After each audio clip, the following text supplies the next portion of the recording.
would limit traffic stops to try to prevent police killings. Published by Axios. Police in Washington would be barred from pulling over drivers for minor issues like broken tail lights or expired tabs under a measure now before the state legislature. Why it matters.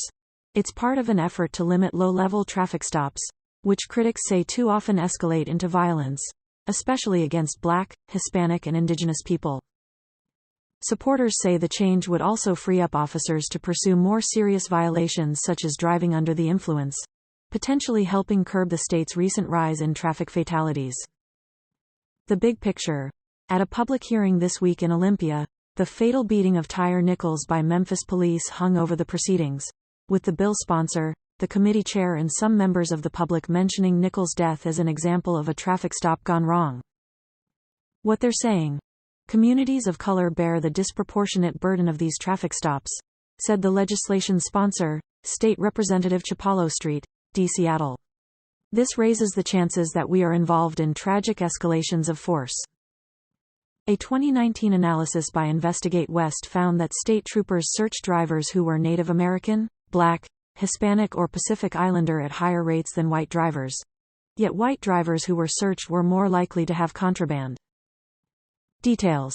The measure before state lawmakers would ban officers from stopping drivers solely for minor equipment malfunctions, as well as for most misdemeanor warrants.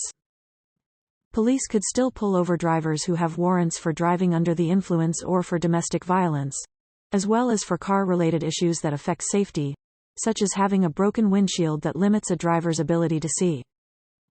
Zoom in.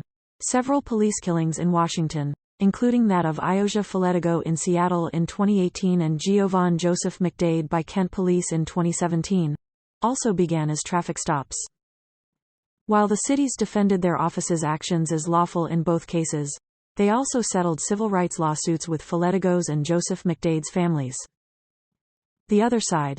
Law enforcement representatives said that officers stopping someone for an equipment failure sometimes leads to the discovery of a bigger problem, such as the driver being under the influence of alcohol. They said with traffic fatalities at their highest since 1990, lawmakers shouldn't limit the enforcement tools at offices' disposal right now. Police groups support a part of the bill that would provide grants to help low-income people fix broken tail lights and other problems with their vehicles.